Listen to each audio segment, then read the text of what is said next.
And the donor we need could be you.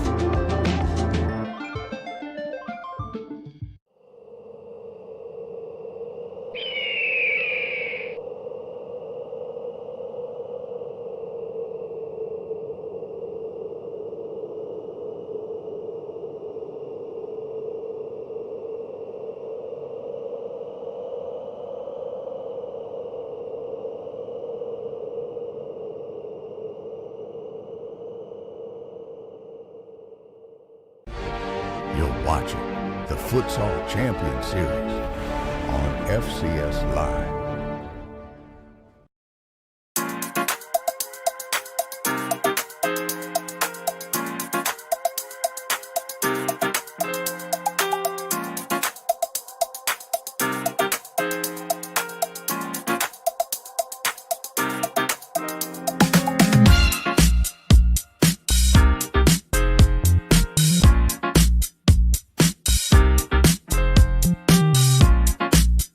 We're NMDP, and we're out here saving lives, relentlessly seeking donors so patients can live their dreams.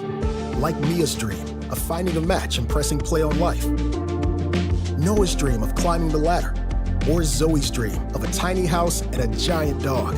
Together, we have the power to cure blood disorders like leukemia and sickle cell disease. But we need more donors, people, and the donor we need could be you. Committing a crime so you can try to escape from prison. Bad idea. Going to the pod escape room to play an escape game with your friends. Great idea.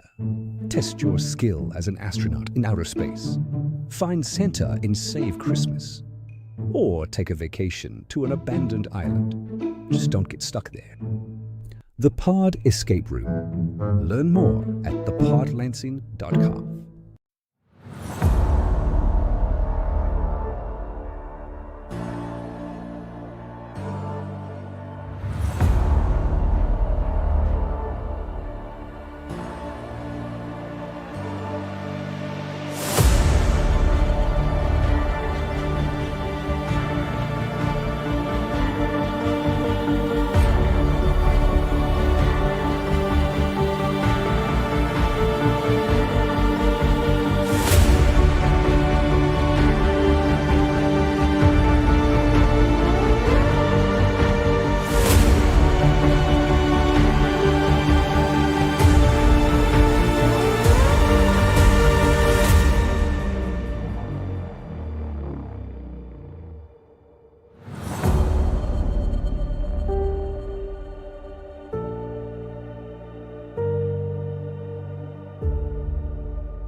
Together, we have the power to cure blood disorders like leukemia and sickle cell disease. But we need more donors, people. And the donor we need could be you.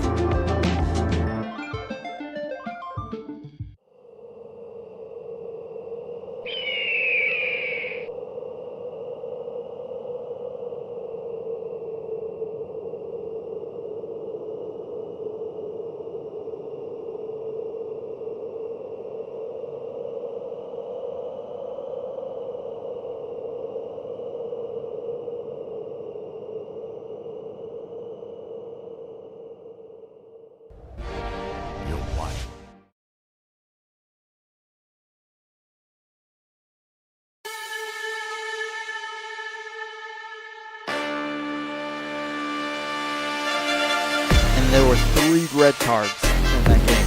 3 red cards! You could see it on their faces, like they would hit the post again and they'd be like, what is happening? And they only gave up 4 goals? But it wasn't competitive. In 40 minutes? It wasn't competitive. 4 goals! A sign that a fan has made, a fan of Down Futsal made it. Chicago House is grabbing the sign, holding it up, and they're passing it around. The ball sticks to his feet. Like, I don't think that you should have seen him at practice last night. He was just toying with this. I ain't gonna lie. What level of crazy do you need to be a goalkeeper in futsal? 11. 11. No one woke up one day and said, I want to be a keeper today. I didn't want to be a goalie.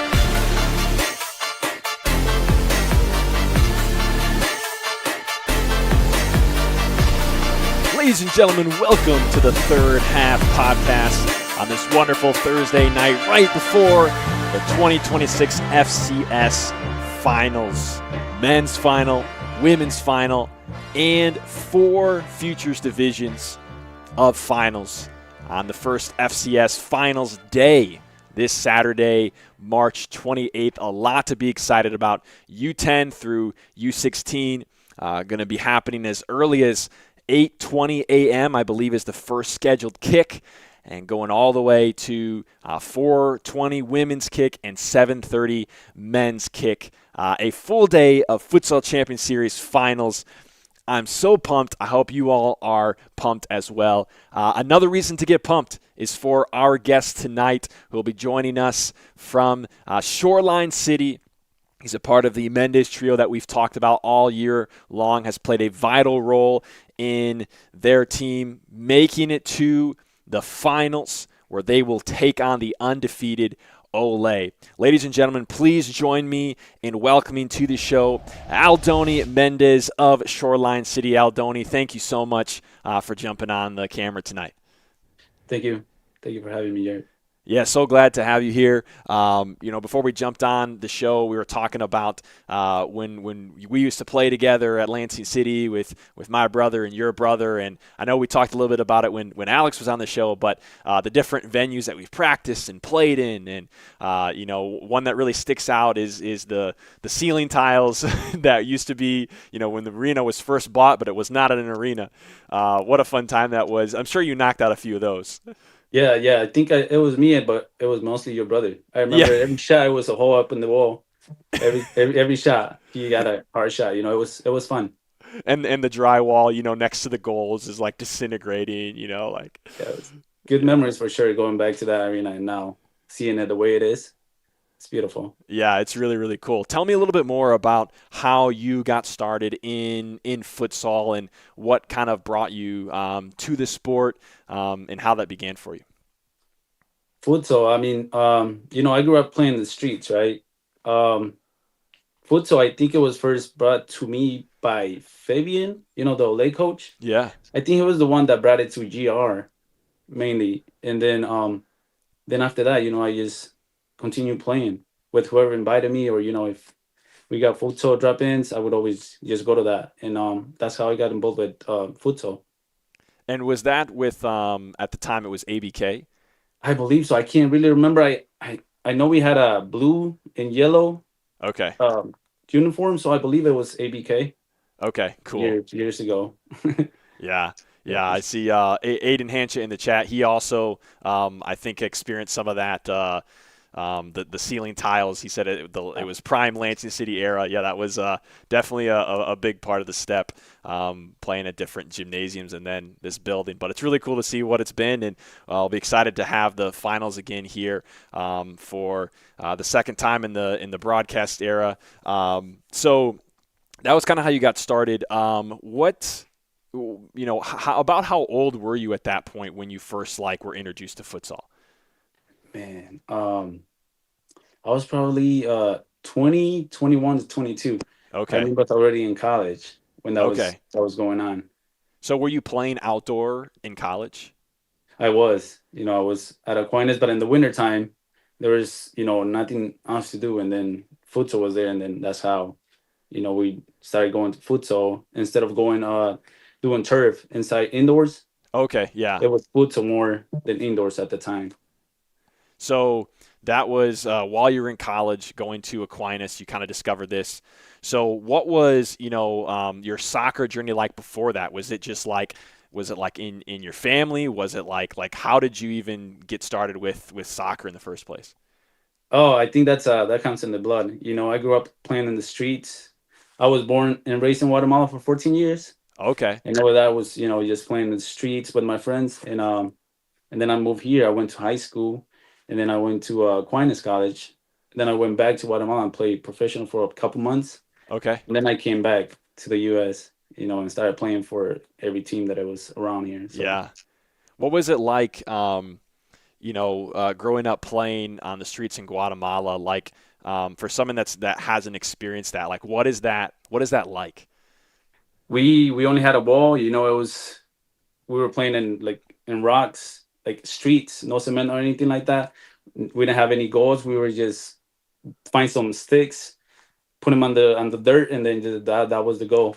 Wow. But it was fun. It was fun because you were playing with your friends, and sometimes we would bet, make a bet, and the loser would just buy drinks or like pops at that time. Yeah. Not Yeah. beers or anything like that. I'm talking about that, Right. like a pop or snacks. So that made it really fun. Yeah, raising the stakes early on, playing for the M&Ms or the Kit Kat bar.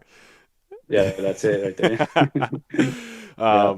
Awesome. Okay, so then you discovered it when you were like early 20s playing at Aquinas, and then at what point did our paths cross in Lansing? I think at that time your brother was playing for ABK as well. I think he used to come all the way here to train with us, and then he decided to come up to Lansing City, and then he wanted to make his own team, and then he called me and my brother to go, play for him, and that's how we, were traveling from Lansing and back and forth. Yeah. Okay. So it was like a few years after that after you got first introduced. Yes, like a few years, maybe 2, 3, 4 years after, maybe. Okay, gotcha. Yeah, and I remember that was like, we were training somewhere totally different. wasn't here with the ceiling tiles at first. It was somewhere totally different, and we were playing in at Aim High in Lansing, and I think you guys might have played at the Doty Center as well, at the college there. So like early beginnings there, and then so now you took kind of a period of time where you were not playing like competitive futsal anymore. How long of a break was that for you? I can't remember, but once you get to a certain age, like teams don't want you no more. They got new talent coming in, so I feel like the teams didn't want like an old guy no more, to be part of the team. I felt like they were pushing me away, and I was like, I'm not gonna beg for a spot or anything like that, because I know they have younger players, and that's how it is. That's part of soccer. So I took at least 5 or 6 years, from playing competitive like I am right now. Yeah, but in the meantime, you're playing. I think you played. There was like a street soccer league, but also I think maybe did you play outdoor as well?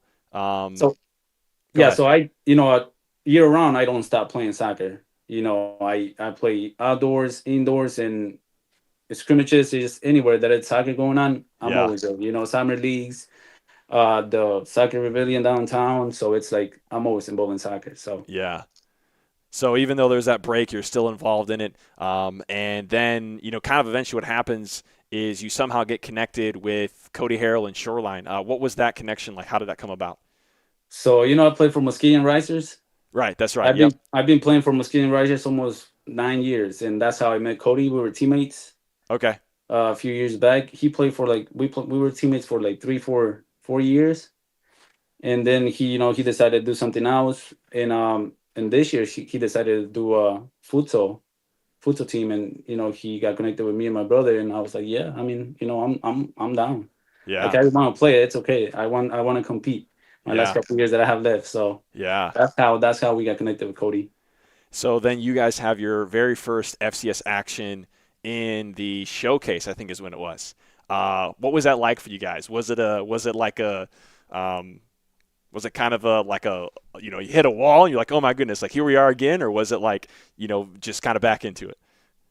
It's, for me personally, going back to, coming to a dress locker room and just, put your boots on and just go out there, warm up. Like that's, I haven't done that in a long time. Yeah. Just going back to that, it's like, okay, now this is serious. Like we got to be ready. Yeah. When you go to a locker room and you got to be there like 30, 40 minutes before game time.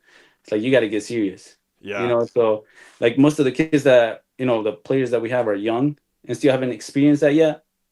But I feel like the more they got in, the more games they went to and the locker rooms they visited and they had to be there, the commitment that it requires to be part of the team, it says a lot, so it's serious. So you got to take it serious. Yeah, you kind of realize that like this isn't just like a pickup thing. This is like, where this is like you said, there's locker rooms and there's games going on, and you know the added level of like there's a live broadcast and you can go back and watch. You know, if you're you know playing slow or you're off, like you can go back and watch it a million times. You know, like it may be harder to forget about it. That's true. So that helps a lot, you know, as a player. Well, back in the day, we didn't have all this that you guys have going on right now. So I think I feel like it helps a lot, especially going back and seeing where you make your mistakes and what can you do better for the next game. Yeah. I feel like a lot of that helped our team and our players that we have going based on that first game that we had. Yeah. You know, we were not defending well. Fitness was not there, you know, so as a team, we talked it out and it's like, we got to work on this. Yeah. We fix it and, you know, we're in the finals now, so I think it paid off. Yeah, well, I mean, there's really only one more thing you could do to prove it paid off, right? You've already done everything else pretty much. We're going to have some more questions for Aldony Mendez about their journey. If you're joining us in the chat, feel free to put your questions in the chat. We'll get to some of those later on. But yeah, Aldony, you guys are going to be facing Ole this weekend. We'll talk about that game in a bit. But let's start from let's take it from that summer experience in the showcase, and then you guys are kind of prepping for the season. So it sounded like you said there were some things you guys kind of learned during that showcase time that you were trying to be ready, you know, by the time the season kicked off in November. What were some of those things for you guys, and how did you go about with that preparation? So, I mean, you know, I don't based on those two games, you know, we faced Lansing and then we lost against Chicago House, I believe it was. Yes, in the semifinal. Yeah, so it was like the first full-length game you guys played was against Chicago House. Yeah, and then I believe at the semifinals, I got a red card for some reason. I had a red card, and then it was just, I don't know what I did, but I got a red card, and then my teammates were able to, you know, fight it, but it was not enough. Yeah. But from there, you know, we were like, okay, if we just gonna do something, we got to be able to compete and get ready to compete against Chicago House, because they're like the main ones I believe that are really good in this league. They have good talent, you know, they can finish up, but defensively they're not that good. But from there, you know, we knew what we had to do to be able to compete at this league and at this level. Yeah. So then you guys go to, you know, the first weekend, you have a date with Midwest United at home. And the first, it was like until about minute 12 or so of the second half, you guys were down by like 3 goals, you know, twice. What was going on for you guys during that first period before you turned it around? We were just being negative to each other, you know. It's like, what's going on? You're not marking you're not following your player, you're not watching far posts. It was just everything that was going on was just negative, you know. Wow. But once we scored the first or the second goal, I believe we knew, you know, hey, they are relaxed now. They think they have the game on their hands. You know, we gotta switch it up now, and that's what we did, and we ended up, you know, turning it around and almost winning the game. Yeah, I remember when you guys you had. I really felt like you sparked the comeback in that game. Like you came on in the second half around minute 12. I think you had gotten some good rest from the first half, and then it was like something just like switched, and all of a sudden you're scoring, and you know Alex is scoring, and then you know late in the game you just have this like one of the most like gritty goals, you know, like you got I think it might have been Fikert who was on your back, and you're like holding him up and you're like shielding him, just like classic gritty like veteran type move where it didn't seem like it wasn't anything like fancy, but you just kept the ball in front of you, shielded him, and then you know you're getting drugged to the ground, and you toe poke it in, and you guys go up by 1, and it's like this game just turned on its head. It was intense, you know. I think what fired us up was I think 1 or 2 of their players were just every time they scored, they were celebrating, you know, on our faces, and that doesn't feel good, you know. Yeah. So we were like, okay, this does not feel good. We can beat these guys. Like we play against them all the time, so I don't know what's going on right now. So we switched it up, and you know, talking about the goal, it's just like I created the space, and I don't know, I just don't know how I did it. You know, I saw the ball in front of me, and I know Fikert was behind me, and I just kicked it because the goalie was coming out. Yeah. And that was a good finish.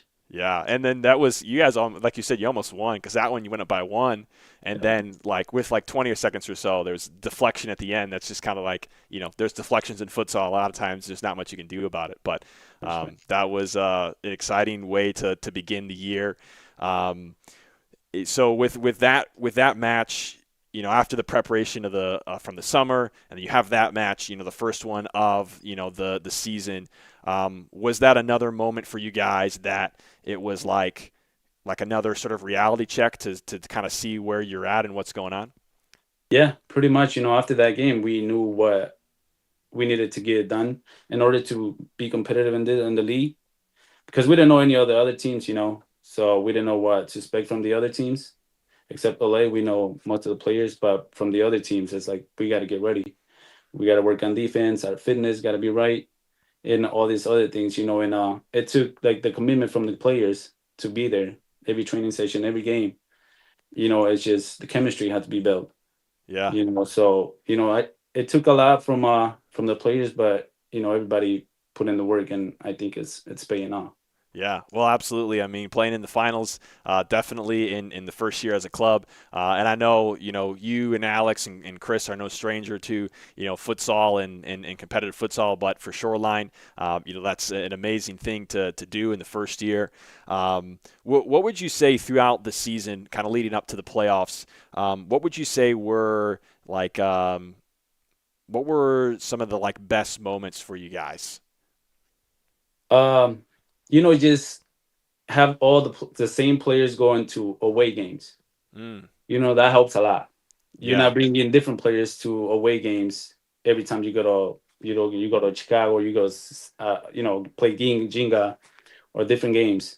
So like the same 10 players, we were travel together to the away games. I feel like that helps a lot. Yeah. Yeah, no, for sure, that's something that we see and we have seen. It's like a little bit less this year, I think, but especially in the past, like as futsal kind of starts to become more and more its own thing in FCS, and it's like more and more of a priority to people. But that can make a big difference because, last year there's many games where it was like this team is totally different when they're at home, and totally, and it's like when they're away. We had some teams that that like won all their home games and lost all their away games, or won all but like one and lost all but like one or something. And it's like that definitely makes a big difference. It does. It really does. So that helped, that helped that team a lot because we were having the same, and every time we made a mistake, having the same players and then go back to, the training ground the next day and just fix the mistakes. Yeah. So, and knowing that you go into the next game, we have a way. So you got to do this instead of doing this, as a team. So I felt like that helped a lot. So with the matchup against Ole this Saturday, let's talk a little bit about when you guys got to meet them this season. So you only played them one time. It was away at their place in the homeschool building. It was super packed. It was probably the most packed it was all year, which wasn't really a surprise. I mean, all the Grand Rapids players that were in that building, it's like this is probably going to show out a lot. Tell me a little bit about that game. I think you guys ended up losing by 2, but it was pretty tight the whole way. I mean, we know most of the players and they know who we are. We play against each other all the time in the summer leagues or just anywhere we play against them all the time. Yeah. So we know that it was going to be one of those games that you gotta leave everything on the field. We knew that a mistake was going to cost you a goal or a yellow card or a red card. It's one of those type of games that you got to play it with heart. Yeah. You gotta do anything to win it. So that game is just, it was a really good game. Fun to play, and I feel like the fans had a good time watching the game too. Yeah. But the only thing, I think it was the last 2 or 4 minutes of the game where they got a free kick. Somehow they got a free kick on top of the box. And that's why, changed the whole game, the last 4 minutes of the game. But, things happen, and we just got to be ready for the second time that we're going to play them. So, yeah. What do you think is the what does Ole bring that you guys are going to have to, make a big effort to stop, to come out victorious? I just, mistakes. If you make mistakes, it's just they're going to, they're gonna punish you. Yeah. Same with us. If they make mistakes, they know that we're gonna punish. So Yeah. it's just about, just holding back and see what they bring, what they have. But they have young players, that they can just move around with nonstop and not getting tired. Yeah. But we have that under control. So for this game, it's gonna be different. Yeah. I think we got it locked down. So it Yeah. should be a good game. Yeah, it should be. And for anyone watching that isn't aware, you mentioned a couple of times how you guys are very familiar with each other, that you guys have played, each other a lot in various venues. Could you give us an idea of about how many years or seasons in other type of play have you been, playing against players from Ole? Man, I feel like it's every year. Um, it's every year. It's either outdoors, the soccer pavilion, indoors, just in any competition that we're Yeah. in. They have their team and they have their own team and they stick with the same people and stuff like that. So we play against each other at time. It's either finals or semis. So we always there. We always Yeah. on the top. So it's fun to play against them, and it's gonna be a bad one on Saturday for sure. Yeah. Well, Ole's coming into this game. They are currently undefeated in FCS play. They tied their very first game when they came into the league last November, but since then they've won 27 in a row. Is that something you guys think about ever? I mean, no, not really. It's just that I don't that does I don't focus on that. You got the players to win, that's fine. But one game at a time. I just take it one game at a time. Yeah. This game that is going to be played on Saturday, that has nothing to do with you playing 28 games or 40 games and going undefeated. That has nothing to do with the final Yeah. that's going to be played on Saturday night. So Yeah. Wow. I'm so excited. If you had to say what you feel like the story of Shoreline has been, this season, what would you say it's been? Oh man, I don't know. It's just I feel like it was just a team put together last minute. Cody just started grabbing players. Hey, I need you to play for me. I need you to play for me, and that's how he built his team. Yeah. And it's fun to see how much we have grown since the first time we trained together. Yeah. To now it's just been a fun season for sure. What was there ever an element of feeling like needing to prove some things wrong? I know at the beginning of the season, my opinion was I think there's a lack of fitness, and I think their second line, there's trouble when Alex and Aldony and Chris come off the floor. Was there ever any hey, we need to show these guys that are talking this what reality is? I mean, every game, every game we played the first half, we always played good, but we were winning or came in the second half. We were just, I don't know what happened in the second half. Every game Yeah. we played, I don't know what happened in the second half. But from I think it was when we played Chicago at home where we almost lost that game too. Yeah. I think they made a comeback on the second half. It was 10-11 in that game, I think. Yeah. It was something There was crazy. a lot of goals too. Yeah. So I feel like they knew that, and we were having problems with fitness. And second half they just press the whole game, and that's how they got 5-6 goals back Wow. to back. But we since then I think we finishing up every game with good fitness and just Yeah. showing that we're here for a reason. So Do you think that game really was was that kind of a point in the season where you guys were okay, we're drawing a line right now, and we cannot do this anymore? I think that was the game. Yeah. I Okay. think that would say because they scored 6 goals, Yeah. and back to back. I was like, hey, that can't happen no more. Yeah. That can't happen, guys. So after that game, we just switched it up and we started doing fitness and training and just getting better at it, and we did. Yeah, and now here you guys are about to compete for the championship. Talk about the semifinal for a little bit. You guys played Detroit. You guys were it was a very competitive match. I think it was tied at halftime, and then Detroit scores 2 in the second half. They're up by 2. What were you guys thinking when you're you have that margin and the clock's ticking? It's don't stop fighting until you hear the last whistle. It's just we were down, but hey, this game can, it's soccer and it's futsal. You can score back to back in less than a minute. So we were just like, hey, we were positive after we were down. Like, hey, guys, we got to support each other. We can do this. And they made mistakes, and we punished them, and that's how the game changed by making mistakes and the ones having to punish after they made the mistakes. That's how we did it. We turned it around. Yeah, that one was a very exciting match. I see Aiden in the chat. He said it was 2-2 at half for sure. Also, Alex, it looks like he's in the chat. He put the goat emoji, the goat of GR. That's what he said in there. So support from your brother Alex as well. Yeah. And also there's a Futures. Kever is in the chat as well from the Ole Futures. Talking about the Futures, because they got finals before, the women's and the men's. It made me think when you said that you were induced at futsal at like 20, 21, it made me think about all the players that are, currently participating in FCS Futures. What would have been different, if anything, for you if when you were that age, you had that same opportunity? Man, I don't know. To be honest, I don't know. I feel like,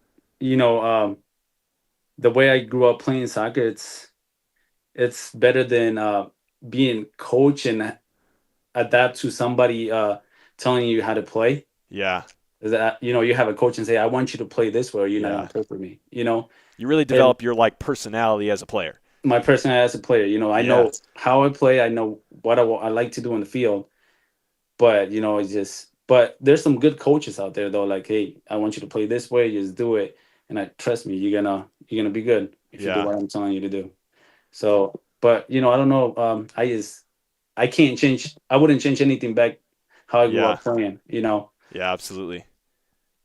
Well, I think even though you weren't introduced to futsal until like 20 or 21, growing up playing on the street, it's like this is like the roots of futsal essentially, right? Like you were basically growing up playing it. Which so that makes a lot of sense. But awesome. Okay, last couple questions and then we'll let you go here.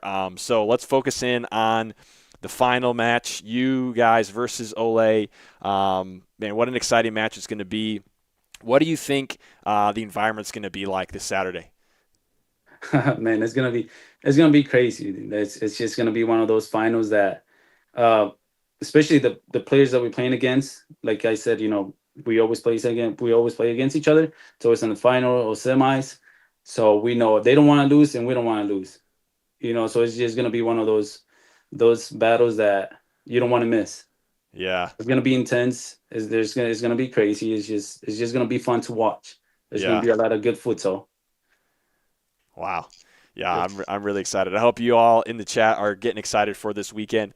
What do you think is going to be the key for you guys to come out and be FCS champs this Saturday? I just things happen in the game really quick, right? But personally, I don't want the refs to hurt our team, and the calls that they make sometimes. But what it's going to take from us is just play hard, play our game, focus on defending, the far post, and not commit a lot of fouls. Yeah. Those are the two key points that we got to focus on. And, then after that, we can take, we can score. So we can score goals, and they're going to come for sure. Yeah. Awesome. Well, I really appreciate you sharing what your journey's been like and this year with Shoreline as well. Hope you all in the chat enjoyed this time with Aldony. Aldony, thanks so much again for joining. I really appreciate you, man. Thank you, Jared. I'll see you Saturday night. Yeah, we'll plan to see you then. We're going to cut to a quick commercial break. On the other side, we're going to talk all about the semifinals that just happened, as well as what is to come this Saturday. So don't go anywhere.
We're NMDP, and we're out here saving lives, relentlessly seeking donors so patients can live their dreams. Like Mia's dream of finding a match and pressing play on life. Noah's dream of climbing the ladder. Or Zoe's dream of a tiny house and a giant dog. Together, we have the power to cure blood disorders like leukemia and sickle cell disease. But we need more donors, people, and the donor we need could be you. Committing a crime so you can try to escape from prison. Bad idea. Going to the pod escape room to play an escape game with your friends. Great idea. Test your skill as an astronaut in outer space. Find Santa in Save Christmas. Or take a vacation to an abandoned island. Just don't get stuck there. The Pod Escape Room. Learn more at thepodlansing.com. Together, we have the power to cure blood disorders like leukemia and sickle cell disease. But we need more donors, people. And the donor we need could be you.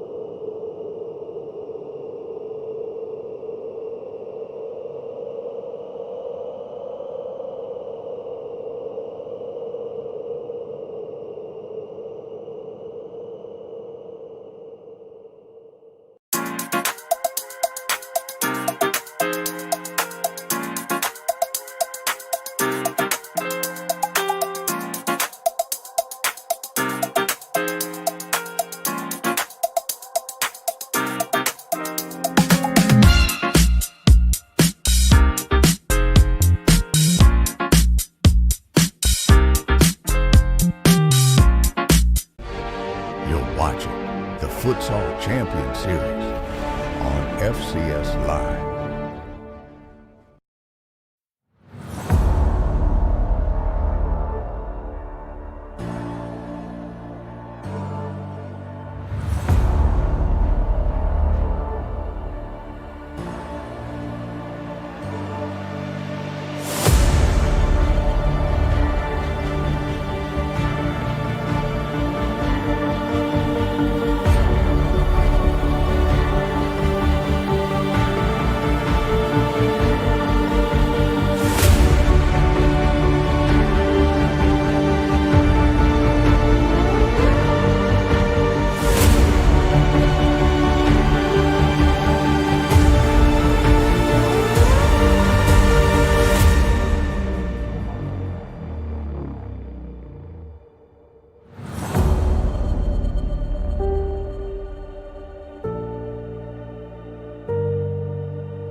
We're NMDP, and we're out here saving lives, relentlessly seeking donors so patients can live their dreams.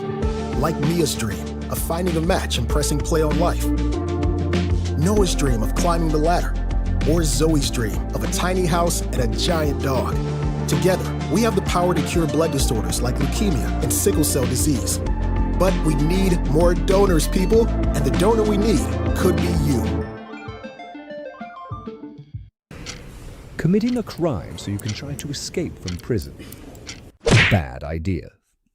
Going to the pod escape room to play an escape game with your friends. Great idea. Test your skill as an astronaut in outer space. Find Santa in Save Christmas. Or take a vacation to an abandoned island. Just don't get stuck there. The Pod Escape Room. Learn more at thepodlansing.com. Together, we have the power to cure blood disorders like leukemia and sickle cell disease. But we need more donors, people. And the donor we need could be you.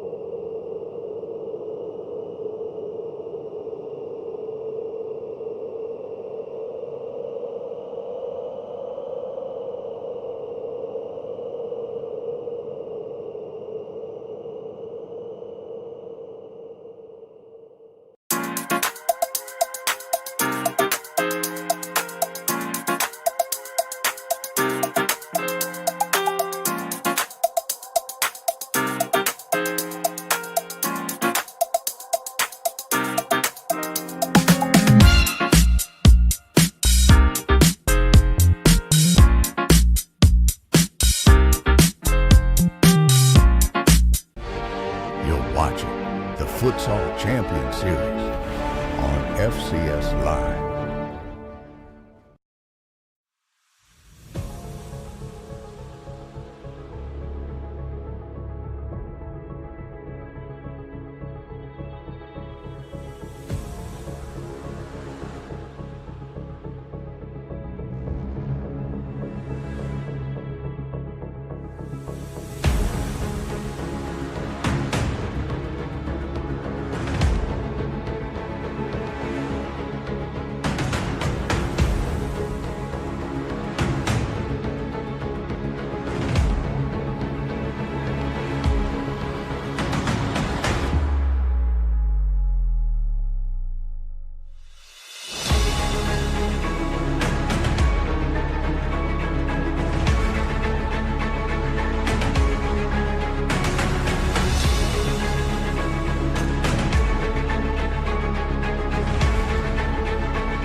Welcome back, everyone, to the Third Half Podcast. I'm Jared Kleppel. This podcast is brought to you by Jolt Creativity. Destroy the lie that says, I am not creative. We just had an awesome interview with Aldony Mendez of Shoreline. If you missed it, make sure you go back and check it out. Great to hear from him, a friend I got to play with futsal years ago. So great to hear from him ahead of their match this Saturday versus Ole for the win. That was weird. I just was gone for a second, but now I'm back. So if you missed it, check it out. Now we're going to talk about two things. One, the games that happened this past weekend, semifinals for men's and the playing game for the women's. And then later on, we're going to preview what is to come on Saturday for the FCS finals. This is it. This is the weekend. This is the weekend, ladies and gentlemen, where the FCS has the finals. Let's talk about what we saw this past weekend. First, Friday night in the first men's semifinal. First of all, can we just say that these men's semifinals and the women's playing match were awesome, were amazing. These two men's semifinals particularly were absolutely incredible.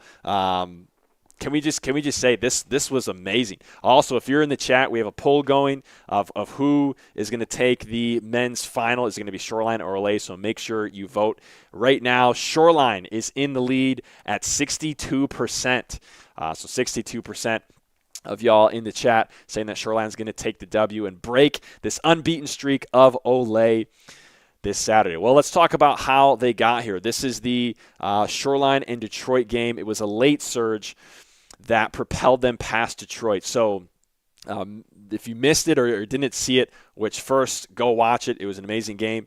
But Detroit was up by 2 in the second half, and 3 unanswered goals from Shoreline takes them past Detroit and into the finals on Friday night. All games were crazy. Such a fun watch and great futsal. Yeah, all the games were amazing. And they were all decided by 2 or less. So in this game, We saw Detroit. They had, here's just kind of an interesting sort of stat, I guess you could say. Detroit had 3 second penalties, and they did not convert on any of them. And Shoreline had 1. And Alex Mendez stepped up and rocketed in the back of the net, and that they did convert that one. So that's interesting. Detroit, they played a lot of counterattack in this game. They had a player that we hadn't seen before this game, who was rostered with plenty of time to spare, but just we hadn't seen him in action until this match. Emerson Mena played great. I remember talking with Alex in an interview after the game about playing against Emerson, because it was the first time that he had played against Emerson, because he was out on suspension when these two teams met in the regular season. And he was like, man, what's it going to take to get it past this guy? Emerson played really good.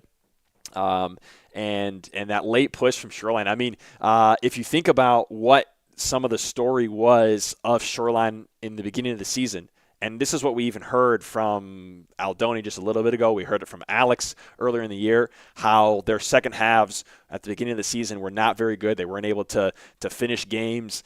They kind of took their foot off the gas, whatever you would want to attribute that to.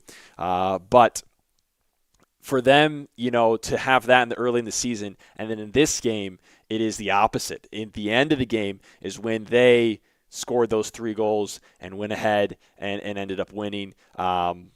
Very, very interesting to see that switch from the beginning of the season to the end. Looks like the poll is getting closer now at 59%. Shoreline currently still up in the votes. The number 2 seed coming in. Yeah, this was I think it was like the competitive match that we thought it would be. Detroit played a lot of countering. Shoreline, got caught on some of those, and so there was some easier goals for Imperial. I think I saw in the chat earlier that Aldony had a nasty shot. He had a really good one. Yeah, and then the new player, Leo Dorado, for Detroit, seemed like he had a positive impact for Detroit. I don't know how often he was training with them or whatever, but he seemed to have a positive impact. But he did miss 2 of those 3 second penalties, which is just an interesting point of what happened in this one. So what were your favorite moments of this semifinal? I think that the thrill of the 3 unanswered goals was I thought the most exciting part of this match that put Shoreline City into the finals. Let me know what you think. Let's go on to the next one. This was maybe the longest game, the longest game that we've seen. There's a couple of delays in it, but it was, the first half was over, and I turned to the people who were helping produce the game, and I was like, we have a whole another 20 minutes to play. That felt like an entire game, the way that first half went. So Lansing go out to this early lead. I believe it was up by 2 goals. And in the first half, one of the things I thought was very interesting was that there were 2 moments that Ole went down a player due to a red card. One was a second yellow, and one was a direct red. Both looked to be quite clear offenses, and well deserved. And they're in this situation where they're down a player. Lansing scored the first time, but the second time Ole scored shorthanded. So overall, they ended up netting 0 goals being shorthanded. And then they had a couple of second penalty tries in the late first half as well. I think the first one is when they got their goal while they were shorthanded, but they end up tying at half 2-2, and it was unexpected. To me, I felt like it was not expected for them to make that comeback. It was getting very late before they scored that first goal, and one of them was on the second penalty. So with Lansing, having the upper hand for much of that first half, could be going into halftime up 2-0. And I think there was a stat as well that it said something about what was during the game. It was like Ole hadn't ever been down at halftime or something in the FCS. I don't remember. But they were this close to being down, and then they go to halftime break 2-2. Well, then halftime, second half begins, and it's like the first play. Jeremy Kleppel takes the kickoff and chips it down the line, and Jack Fisher hits a half volley to the top shelf, and we're 8 seconds into the second half, and it's 3-2 Lansing, and it's like, oh wow, here we go. This is like Lansing is taking that lead back and putting the pressure on Ole. But it was only about a minute later that Ole responded again with their own. I think that might have been the one. There was an unfortunate goal against Lansing City that Ethan Castaneda just kind of mishandled the ball in a way that I'm sure 99 times out of 100 he's gonna handle that ball properly, but let it go by in an easy one. And those are things that, like, I was talking with Aldony, who's mentioned earlier how Ole punish mistakes. That's one of the, I think, two biggest strengths that I've seen from Ole is like when teams make mistakes against them. They are very good at exposing it and scoring a goal off it. They're very good at getting, turning the mistakes and counters into a goal back post. Usually they don't have to score this crazy goal, this amazing goal, but they're able to create enough space and have the discipline and the speed, and the, just awareness to have someone in the back post, which 80% of the time, let's be honest, it's Danny Diaz. Do we have a stat for how many back post goals Danny Diaz has scored this year? Because I'm pretty sure it's like 90% of them. The amount of back post goals this guy scores is unreal. And so he had one or two, I think, this game. But they to the point of Ole punishing mistakes, they're very good at that. So to compete with Ole, you really have to put a full 40 minutes of very little mistake play,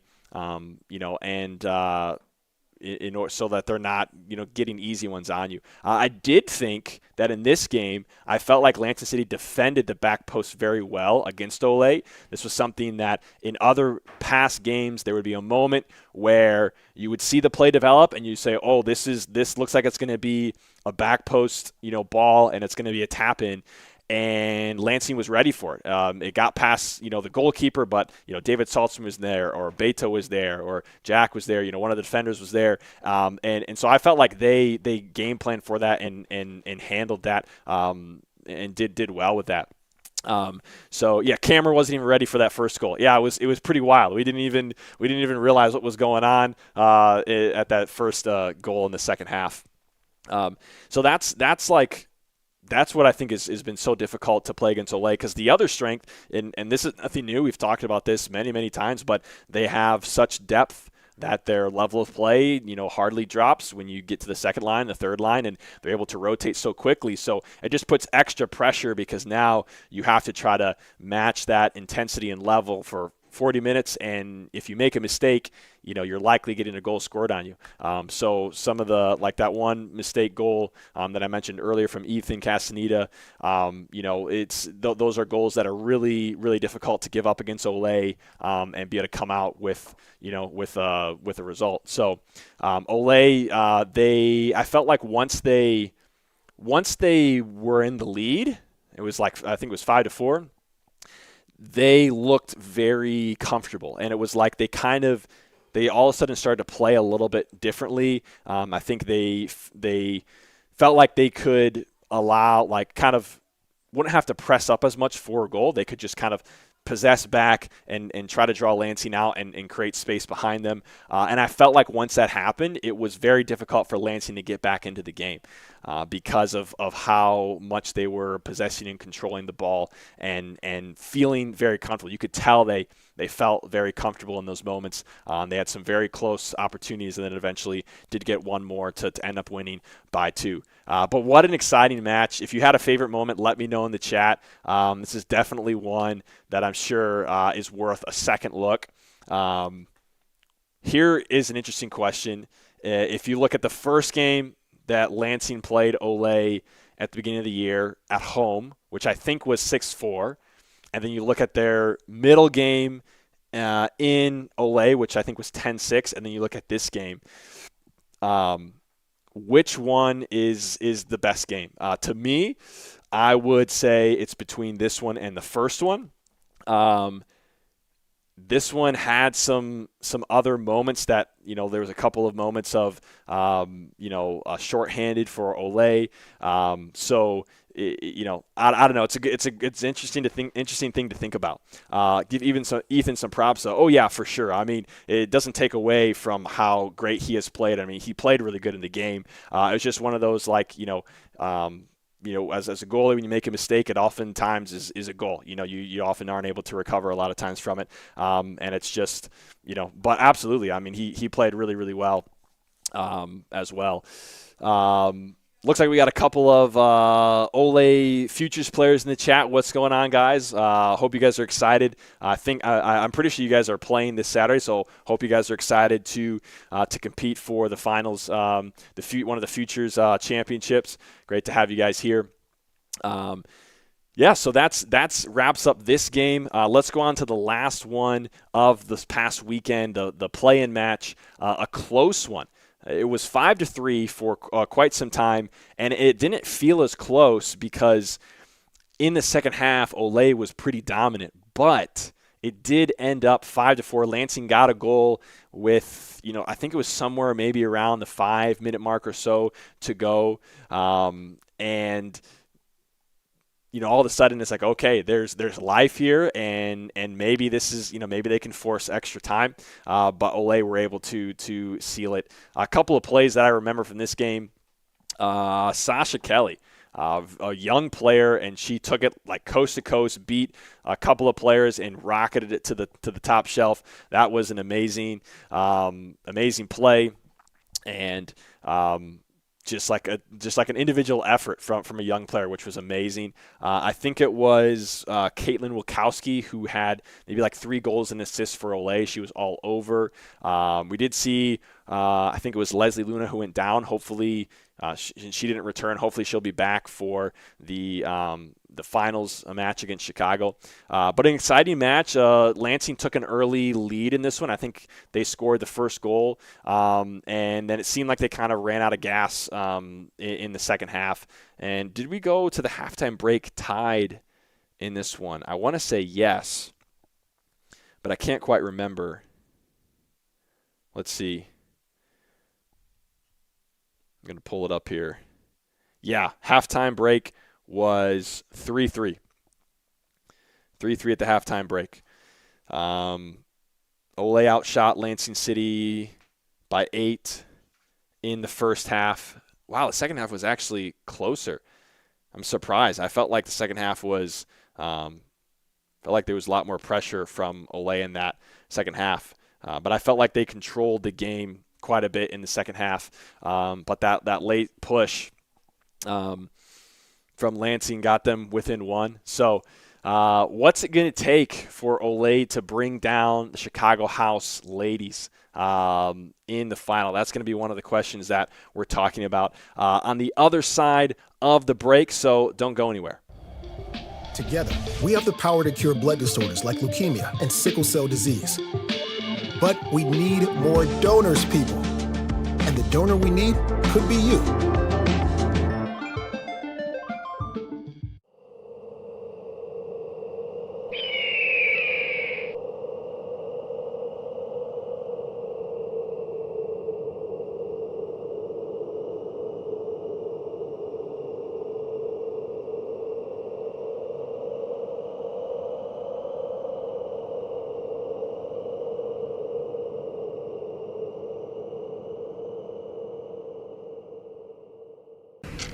Committing a crime so you can try to escape from prison. Bad idea. Going to the pod escape room to play an escape game with your friends. Great idea. Test your skill as an astronaut in outer space. Find Santa in Save Christmas. Or take a vacation to an abandoned island. Just don't get stuck there. The Pod Escape Room. Learn more at thepodlansing.com.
NMDP, and we're out here saving lives.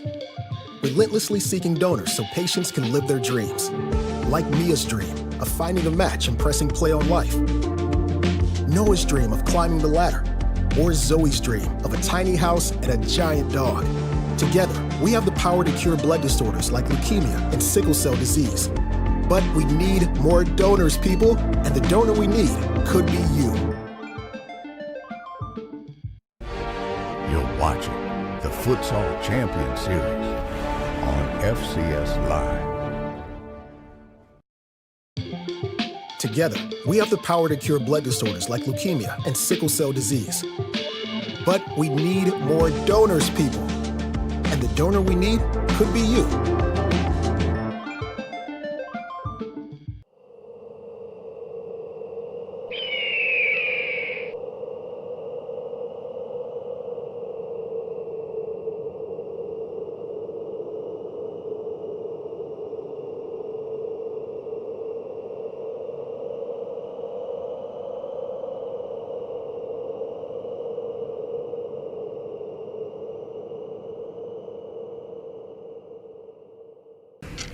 Committing a crime so you can try to escape from prison. Bad idea. Go into the pod escape room to play an escape game with your friends. Great idea. Test your skill as an astronaut in outer space. Find Santa in Save Christmas. Or take a vacation to an abandoned island. Just don't get stuck there. The Pod Escape Room. Learn more at thepodlansing.com.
Ladies and gentlemen, welcome back to the third half podcast ahead of this finals weekend in the FCS. I'm hyped. I hope you guys are. A full day of finals, 4 of them in the Futures Division, women's and then men's. And I think we're going to have a lot of great games. Should be a ton of fun. What are you most excited for? Tell me in the chat. I've got a couple of, I think I have do I have the graphic? Let's see. Do I have this here? I don't know. I have a graphic for what's to come, both with the futures. Oh yeah, there's the futures one. Okay, so for the futures this weekend and for the men and the women. So here's the futures one, and this one is okay. Here it is. Let's check. Let's take a look at the poll in the chat. Where's the poll at? We have 58%. 58% saying Shoreline. I'm actually surprised. I thought we would have more votes for Ole. 24 total votes. Definitely thought that it was going to be Ole with the advantage, but right here it's Shoreline with the slight advantage as it stands right now. So if you haven't voted in the chat, make sure to do it because your team, you could help the team that you're rooting for or if it's your team. I know some of you are in the chat. It is your team. You might be able to help your team get the victory on the poll, and that's the first step to winning the final, right, is winning the poll. No, the poll has no, obviously no difference. Okay, here it is right here.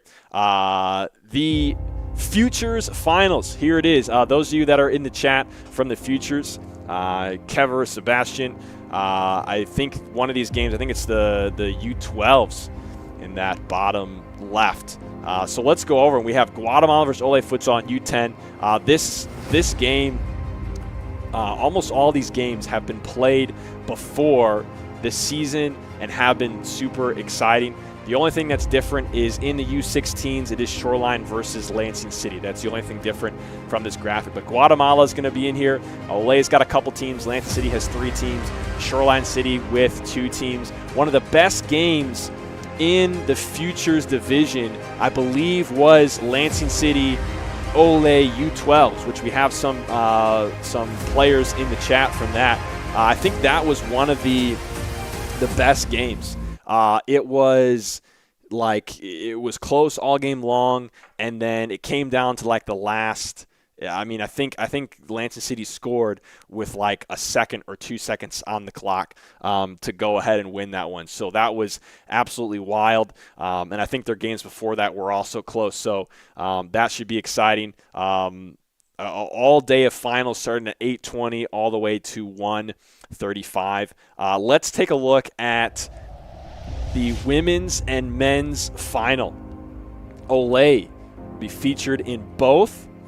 They'll be facing Chicago House in the women's, and it will be Shoreline City in the men's. I know we didn't have this in as a poll, but what's it going to take to overcome Chicago House? Can Ole do it in FCS women? Chicago House have looked very, very dangerous. Wow, I don't know, man. It's really tough to say that Chicago House would lose this game. They have looked so good this year. They definitely have some really talented players. And, they've defeated Ole twice already this year. Let's see what the official results were for that.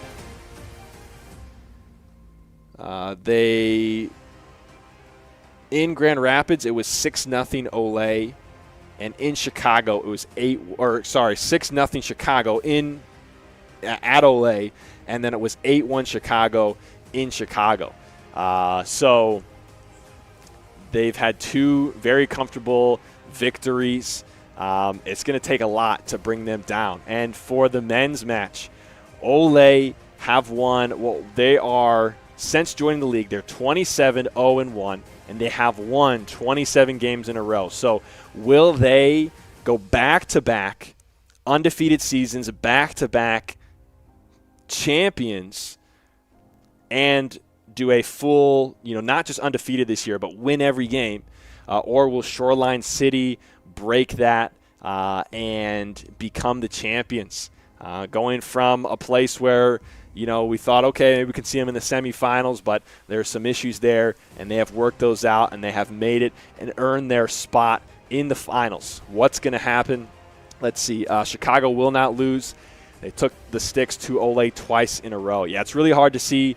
The one thing that's interesting is I don't think Chicago House has been with their backs against the wall this year at all. I don't think they have. So that's something that is interesting, is that if the Ole women put Chicago House in a position where their backs are against the wall, how do they respond? Because we haven't really seen that from them this year. Chicago by a lot, best team in the country. Ole men are going to win. I personally, I think the men's match is closer, will be a closer game than the women's. And the way that these 2 teams played last time, Shoreline and Ole, it was like the first half was like kind of slow. It was like the teams were feeling each other out, which honestly, from a fan perspective, it wasn't that exciting. And I hope it's a little bit more like being willing to take the risk. But both these teams may very well come into the game being like, kind of seeing, okay, what's the other team bringing? Let's not make mistakes. Let's kind of, start the game maybe a little bit on the cautious side. But we'll see. We'll see what happens. It should be very exciting. You know that both teams are going to come out wanting to win, wanting to give it everything, and it's going to be wild. I don't think I saw any too wild takes in the chat about the finals this weekend, but should be a really good time. I hope you guys are excited to tune in this Saturday all day long. The Futures games will be streamed to the website and then uploaded to YouTube, but the women's and men's will be right here on the YouTube channel. So make sure you guys tune in for that. Thanks so much for joining the podcast. Our second to last one. We'll have one next week after the finals talking about what we saw. But I'm super excited for this weekend. Hope you are too. And we will see y'all on Saturday.